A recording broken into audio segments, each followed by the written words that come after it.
Assalamualaikum teman-teman. Balik lagi di kisah seru Abu Nawas. Siap ketawa bareng?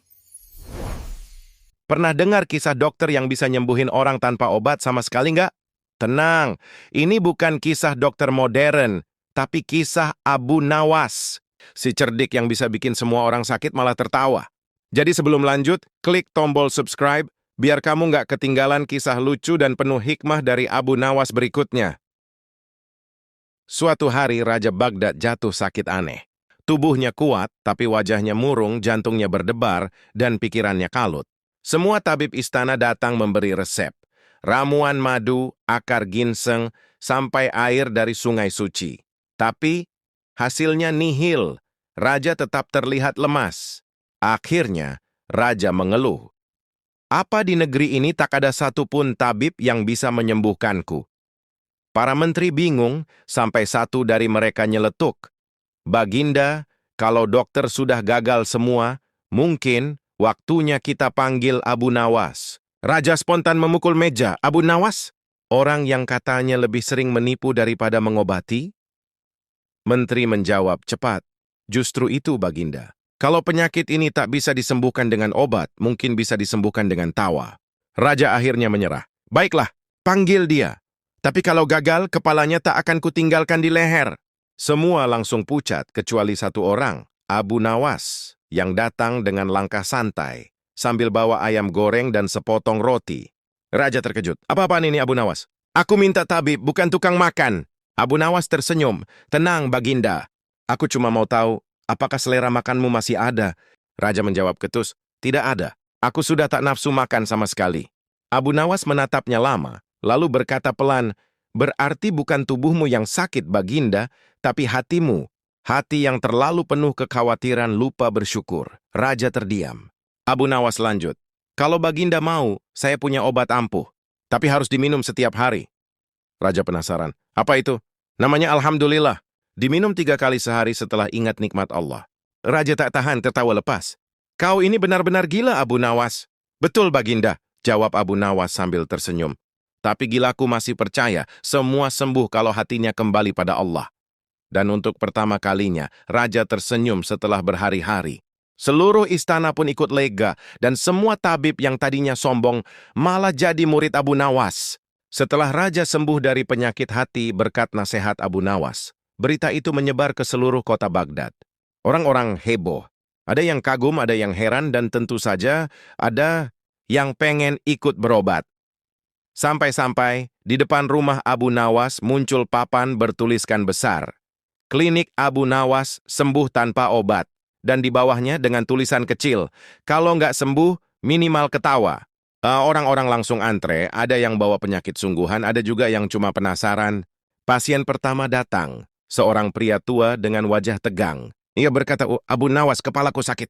Sudah minum jamu, sudah dipijat, tetap pusing. Abu Nawas menatapnya sebentar, lalu berkata serius, penyakitmu berat, ini butuh obat langka. Pria tua itu panik. Obat apa, wahai dokter Abu Nawas? Abu Nawas menjawab, obat tertawa. Tapi hati-hati, efek sampingnya bisa bikin bahagia. Pria itu bingung. Obat tertawa? Mana bentuknya? Abu Nawas tiba-tiba pura-pura cari sesuatu di bawah meja, lalu keluar dengan sandal bolong. Ia menatap sandal itu dengan ekspresi serius dan berkata, ini dia, sandal yang pernah kutendang waktu sedang marah, tapi masih setia menemaniku.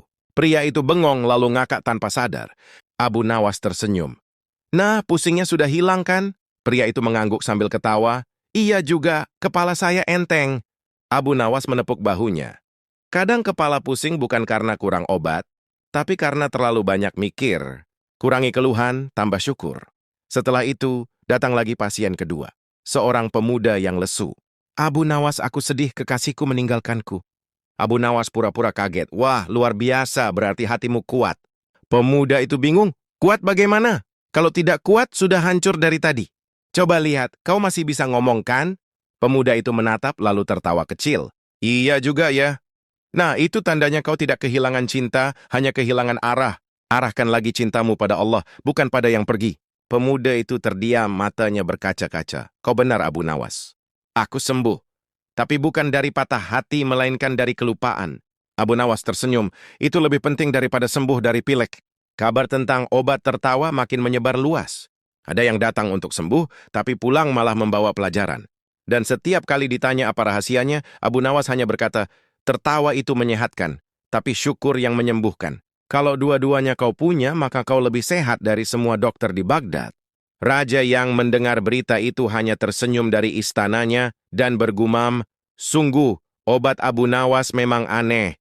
Tapi entah kenapa, seluruh rakyat jadi bahagia karenanya.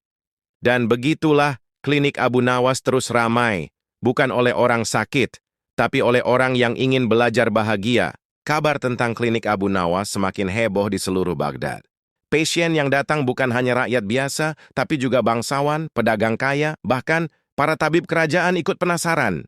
Mereka heran, bagaimana mungkin seorang yang tak punya alat, tak punya ramuan, bisa menyembuhkan orang tanpa obat. Salah satu tabib berkata, jangan-jangan Abu Nawas punya ramuan rahasia yang disembunyikan. Akhirnya tabib melapor kepada Baginda Raja. Tuanku, kami para tabib merasa terancam. Rakyat lebih percaya pada Abu Nawas daripada kami. Raja tersenyum samar, jadi kalian mau apa? Kami mohon tuanku, suruh Abu Nawas menunjukkan ramuan rahasianya. Raja pun memanggil Abu Nawas ke istana. Ketika sampai, Abu Nawas menunduk sopan. Ada yang bisa hamba bantu, Baginda? Raja bertanya. Abu Nawas, banyak orang bilang kau punya ramuan ajaib yang bisa menyembuhkan semua penyakit. Benarkah? Abu Nawas tersenyum kecil. Benar, Baginda. Tapi ramuan itu sangat langka. Para tabib langsung saling pandang. Penasaran campur kesal. Kalau begitu, tunjukkan ramuan itu di hadapan kami. Abu Nawas berpura-pura berpikir keras, lalu berkata, baik, tapi Baginda dan para tabib harus bersiap. Ramuan ini sangat kuat, efeknya bisa membuat hati terasa ringan dan kepala tenang. Semua yang hadir menelan ludah. Abu Nawas kemudian mengambil sebuah botol kosong dari sakunya, mengangkatnya tinggi-tinggi dan berkata dengan nada serius, inilah ramuan rahasia itu. Para tabib bengong, itu kosong. Benar, jawab Abu Nawas, karena isinya adalah keikhlasan dan tawakal. Ruangan langsung hening. Raja menatap Abu Nawas dengan senyum menahan tawa. Abu Nawas melanjutkan, Baginda, tubuh manusia diciptakan oleh Allah dengan sempurna. Kadang yang membuat sakit bukan kurangnya obat, tapi terlalu banyak gelisah. Kalau hati tenang dan ikhlas, maka itulah ramuan paling mujarab. Salah satu tabib nyelutuk, tapi kami belajar ilmu kedokteran bertahun-tahun. Abu Nawas membalas cepat, itu bagus. Tapi jangan lupa, yang menyembuhkan tetap Allah. Bukan kitab pelajaran kalian. Raja akhirnya tertawa terbahak. Hahaha. Abu Nawas, engkau memang tak pernah gagal membuatku berpikir dan tertawa. Para tabib akhirnya menunduk malu. Sementara Abu Nawas berpaling dan berbisik pelan, ilmu tanpa iman akan sombong, tapi iman tanpa ilmu bisa buta. Maka seimbangkanlah keduanya agar jadi dokter yang menyembuhkan dengan hati. Raja mengangguk pelan. Kau benar, Abu Nawas. Mungkin Baghdad butuh lebih banyak dokter sepertimu. Dan sejak hari itu, setiap kali rakyat bertanya, apa rahasia kesembuhanmu, wahai Abu Nawas?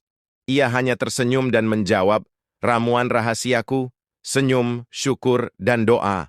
Suatu pagi, Abu Nawas sedang menjemur jubahnya di depan rumah. Tiba-tiba datang utusan kerajaan dengan wajah panik. Abu Nawas, cepat ikut kami. Baginda Raja jatuh sakit. Abu Nawas kaget. Raja sakit? Sakit apa? Itu dia. Para tabib sudah datang, tapi tak satu pun bisa menyembuhkan. Baginda terus mengeluh pusing dan lemas. Abu Nawas langsung bergegas ke istana. Sesampainya di sana, ia melihat raja berbaring di ranjang emas, wajahnya pucat. Tapi matanya masih sempat melirik ke arah Abu Nawas. Dalam hati Abu Nawas curiga. Sepertinya bukan sakit biasa ini. Raja berkata lemah, Abu Nawas, aku sudah minum ramuan dari 10 tabib, tapi sakitku tak kunjung sembuh. Tolonglah aku. Abu Nawas menatapnya tajam lalu tersenyum. Baik, Baginda, tapi izinkan hamba melakukan pemeriksaan dengan cara khusus. Raja mengangguk pelan. Abu Nawas kemudian mendekat, berbisik ke pelayan, siapkan cermin, seember air, dan seekor ayam. Semua yang ada di ruangan bengong.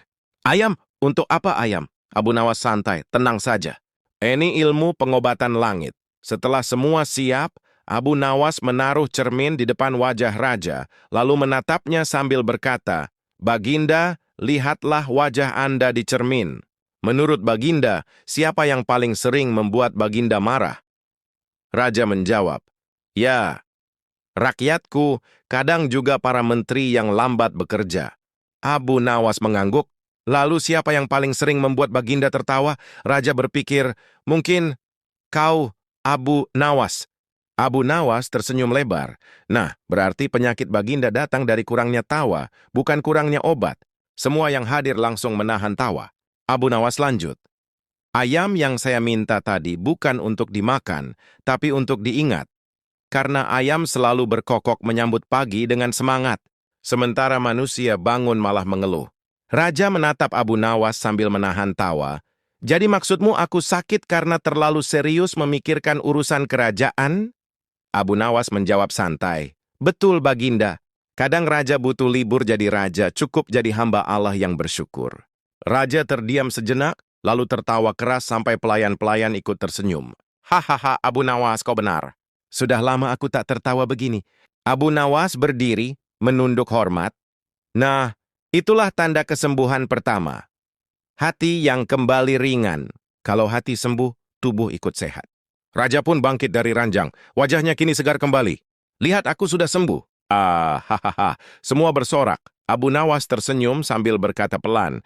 Senyum dan syukur. Itulah resep paling mujarab dari langit. Setelah kabar raja sembuh tersebar ke seluruh Baghdad, klinik Abu Nawas semakin ramai. Tiap hari orang datang berbondong-bondong. Ada yang sakit sungguhan, ada juga yang cuman ikut-ikutan biar viral. Suatu siang, datanglah seorang lelaki muda ke rumah Abu Nawas sambil meringis-ringis. Tolong, dokter Abu, saya sakit parah. Abu Nawas menatapnya dari ujung kepala sampai kaki. Sakit parah? Bagian mana yang sakit? Semuanya, jawab si lelaki dramatis. Dari kepala sampai jempol kaki, semua sakit. Abu Nawas mengangguk pelan, pura-pura serius. Penyakitnya berat ini. Namanya penyakit semua-semuan. Semua-semuan? Iya, penyakit yang hanya menyerang orang yang terlalu ingin diperhatikan. Lelaki itu langsung kikuk.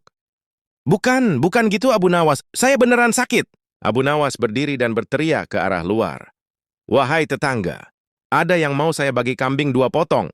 Tiba-tiba si pasien langsung bangkit. Kambing? Di mana? Saya mau. Abu Nawas nyengir, sakitmu sembuh seketika.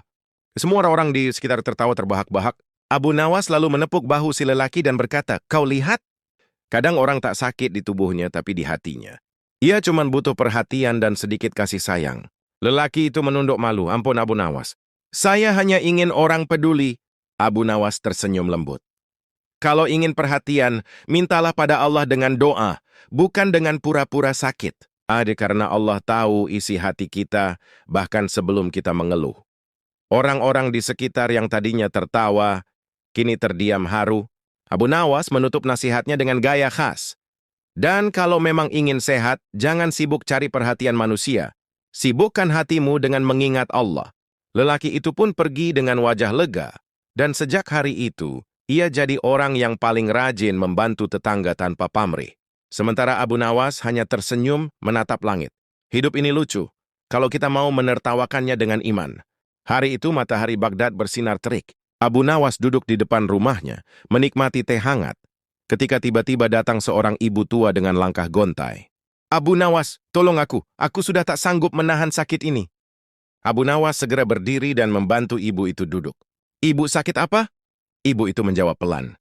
Kakiku lemah, mataku buram, dan badanku sering gemetar, tapi aku tak punya uang untuk ke tabib. Abu Nawas tersenyum lembut. Tenang ibu, aku tak butuh bayaran. Ibu itu menatap heran. Kau dokter tanpa obat, tanpa bayaran? Apa bisa? Abu Nawas tertawa kecil. Justru karena tanpa obat dan tanpa bayaran, hasilnya bisa lebih mahal dari emas.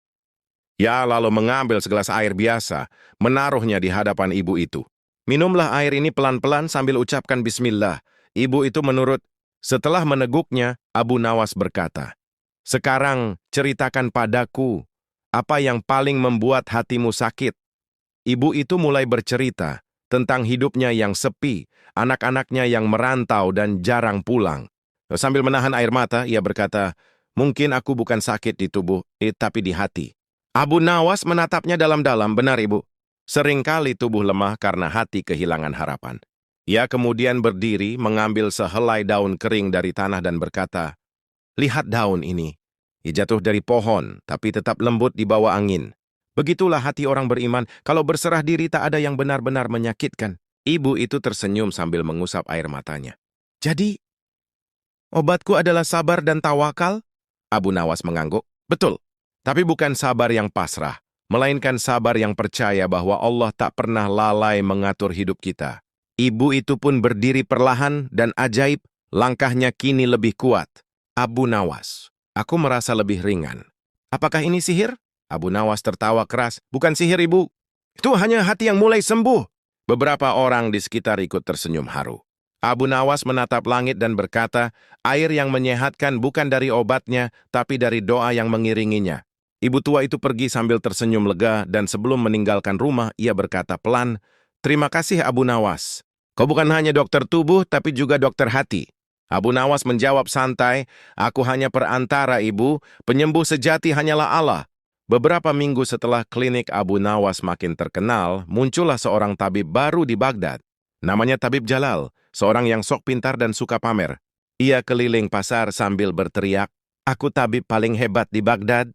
Obatku bisa menyembuhkan semua penyakit. Bahkan lebih hebat dari Abu Nawas si dokter tanpa obat itu. Orang-orang yang mendengar langsung heboh. Wah, masa sih bisa ngalahin Abu Nawas? Kabar itu akhirnya sampai ke telinga Abu Nawas sendiri. Ia hanya tersenyum dan berkata pelan, kalau memang dia lebih hebat, ayo kita buktikan dengan cara yang lucu. Keesokan harinya Abu Nawas mendatangi pasar tempat Tabib Jalal biasa berdiri. Kerumunan sudah ramai. Tabib Jalal berdiri di tengah dengan botol-botol warna-warni dan suara lantang. Lihat ini, obat untuk mata, untuk kepala, untuk cinta, untuk lupa mantan juga ada. Orang-orang tertawa. Abu Nawas mendekat sambil pura-pura batuk keras. Uhuk, uhuk, tabib tolong aku. Aku sakit parah. Tabib Jalal langsung sigap. Pasien baru. Tenang saja, obatku pasti manjur.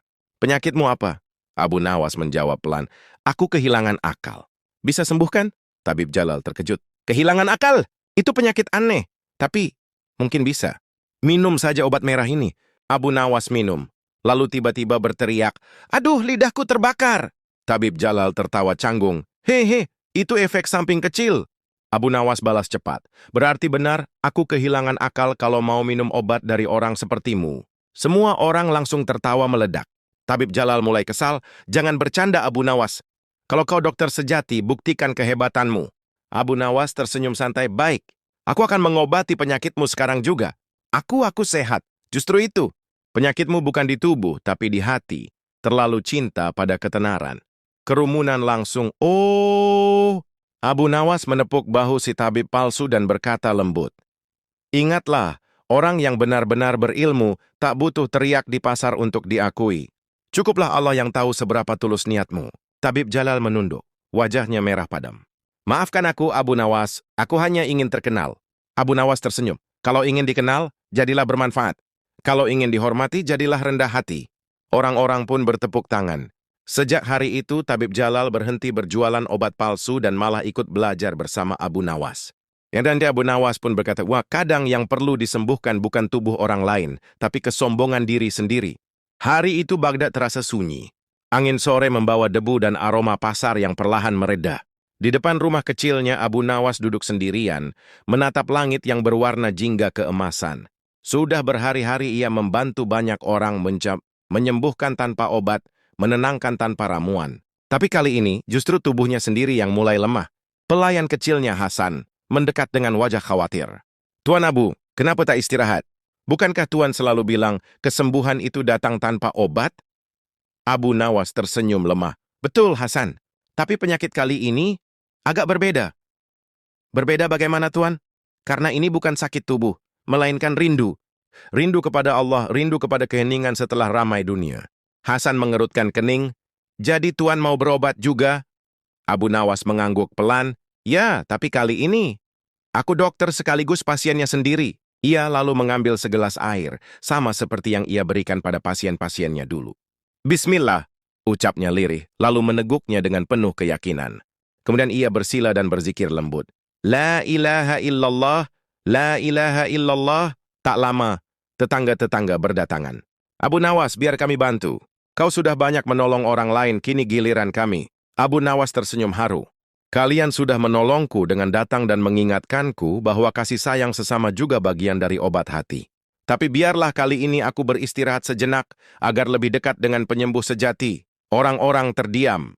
Abu Nawas menatap mereka dengan mata teduh lalu berkata, "Ingatlah sahabatku, obat paling mujarab bukan dari tumbuhan atau tabib, tapi dari hati yang yakin bahwa Allah lah sang penyembuh segala rasa."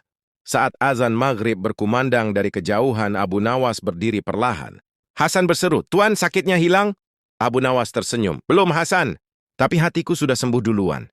Ia melangkah menuju masjid, langkahnya tenang dan ringan. Sebelum pergi, ia berbisik lirih. Itulah rahasia penyembuhan terakhir.